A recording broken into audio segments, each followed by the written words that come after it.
Aujourd'hui, je vous parle de l'élevage de lapins en extérieur, tondeuse lapin. Donc, c'est facile à mettre en place, pas besoin de clôturer. Là, je l'ai mis chez mon voisin pour entretenir et pour attirer l'œil. Les enfants du quartier aiment bien. Et on peut voir que c'est vraiment un élevage simple à mettre en place. Il n'y a pas besoin de faire de litière. Ils ont accès à l'herbe fraîche plusieurs fois par jour. Et nous, ce qu'on aime, c'est vraiment qu'il n'y ait pas de clapier à faire en extérieur. Là, il y a quelques petites crottes parce que les matins sont encore frais. Hier, il y a eu des petites gelées. Mais réellement, c'est vraiment propre tout seul.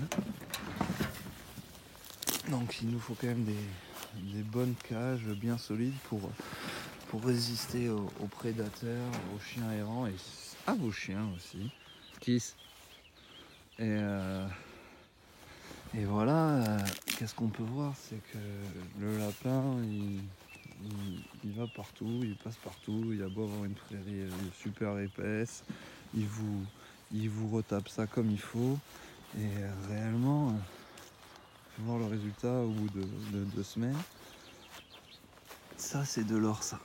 Ça, c'est des petits granulés d'azote et qui se désintègrent tout seuls et qui apportent énormément d'énergie à votre sol. Donc nous, on essaie sur notre pelouse pendant 2 ans et on est vraiment en excès d'azote de partout. Donc réellement, on a dit on va revenir à la tondeuse classique sur notre pelouse, mais on va aller essayer de retaper une prairie en face et y mettre nos lapins, car le lapin a cette spécificité de gratter le sol et d'aller chercher la racine du pissenlit, et en 2-3 passages il vous retape vraiment une bonne prairie, tout ce qui est rumex, oseille sauvage, ça ils adorent, donc c'est vraiment super cool. Et c'est 2 en 1, car on a de moins en moins de rats-aux-pieds et rongeurs, car en fait souvent on voit il y a des bus, des petits faucons qui viennent rôder au-dessus des caisses. Donc, niveau plaisir visuel, c'est quand même chouette, mais à côté de ça, s'il y a des petits bulots qui traînent à côté, ça attire l'œil. Et on a essuyé pas mal d'attaques de renards cet hiver. Et le renard se cassait les dents sur le petit grillage. Et réellement, aux alentours, nos rats-aux-pieds, c'était eux qui étaient mangés, donc on en a de moins en moins. Et on a pu remarquer aussi que du fait qu'ici on a des terrains en pente, en début de saison, on part du haut et ça descend naturellement. Et l'odeur de ces rongeurs sur rongeurs, repousse les rats-aux-pieds. Donc nous de l'autre côté, ça va vers la forêt, et plus les rats-aux-pieds vont dans la forêt, plus il y a de probabilité de chance que les renards mangent nos rats-aux-pieds. Donc vraiment c'est un élevage 2 en 1 que j'aime vraiment.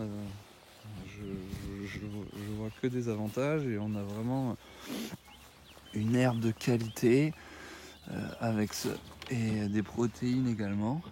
Donc, petit rappel, en France, le lapin il est fait à 99% sous clim, dans des hangars climatisés, car les maladies viennent par les moustiques, donc par cela, avec la clim, on supprime tous les problèmes. Donc on voudrait un renouveau du lapin et apporter beaucoup de douceur. Donc le lapin a une fourrure très douce également. Donc est-ce que la résilience, ça ne serait pas de transformer nos peaux de lapin en textile?